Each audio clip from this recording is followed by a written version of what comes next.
une fuite a été détectée. Bonjour. Et aujourd'hui, elle va faire le travail du syndic en accueillant elle-même le plombier. Avec un syndic traditionnel, le déplacement d'un gestionnaire aurait été facturé à la copropriété au moins une centaine d'euros. Au sein de cette petite copropriété de Saint-Cloud, il y a 4 retraités aux revenus modestes. Et pour eux, il n'y a pas de petites économies.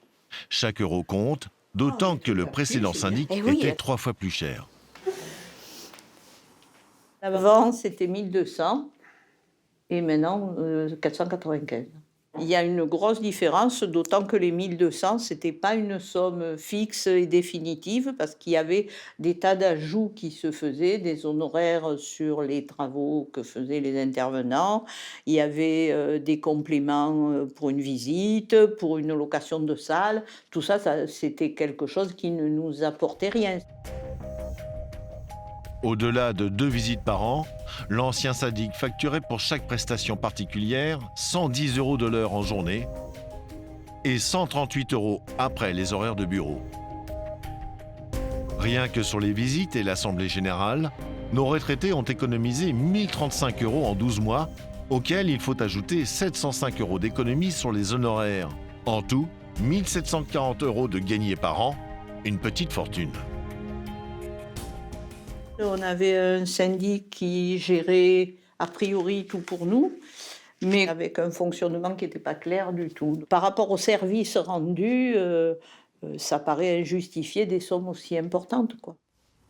Alors, pour éviter les mauvaises surprises, il faut toujours regarder à la loupe son contrat de syndic, car très souvent, il présente des irrégularités qui passent inaperçues aux yeux des copropriétaires, mais qui peuvent coûter très cher. Émile Agege est président de l'Association des responsables de copropriété. Sa mission, un rôle de conseil auprès de 600 000 copropriétaires. Face aux abus tarifaires de certains syndics, depuis 2015, une loi, la loi Allure, impose aux gestionnaires d'immeubles un modèle de contrat qui encadre toutes leurs prestations.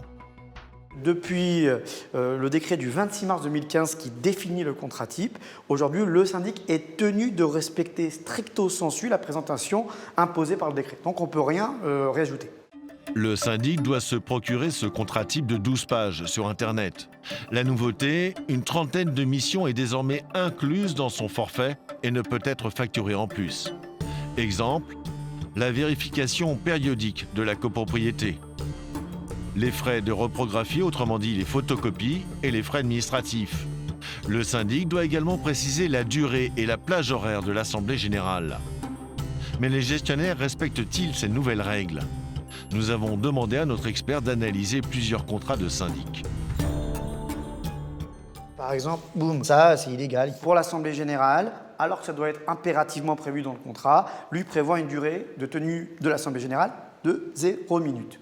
Une assemblée générale de 0 minute, on n'a jamais vu ça. Du coup, le syndic en profite pour facturer chaque heure consacrée à l'assemblée générale 162 €, alors que cela devrait être compris dans le forfait. À chaque fois, c'est au grand bonheur la chance. On ne sait pas exactement quelle va être l'inspiration du syndic et jusqu'à où il va aller dans les inégalités présentées, effectivement. Ça, c'est illégal. Ça, c'est illégal. Ça, c'est illégal. Ça, c'est illégal. Ça, c'est illégal. Et il arrive souvent qu'un syndic gonfle artificiellement sa rémunération.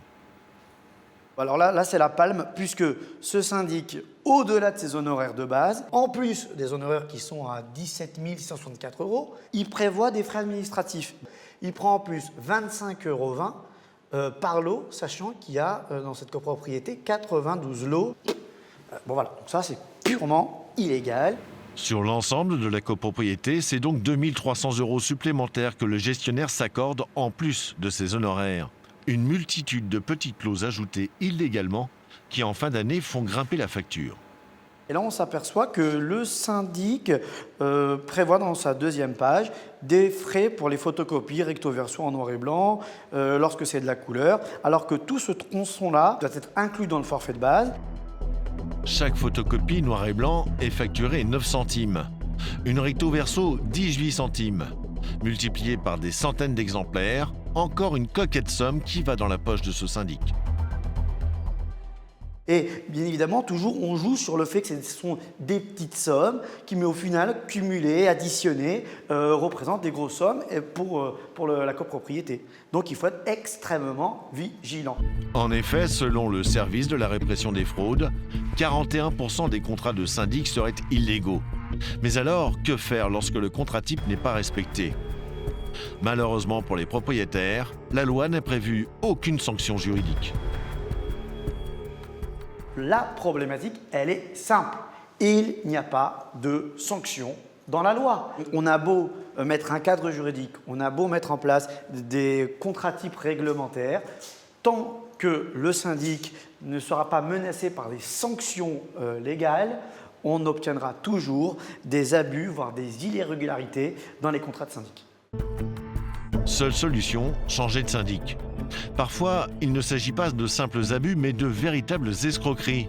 Et cela peut coûter très cher aux copropriétaires, plusieurs millions d'euros.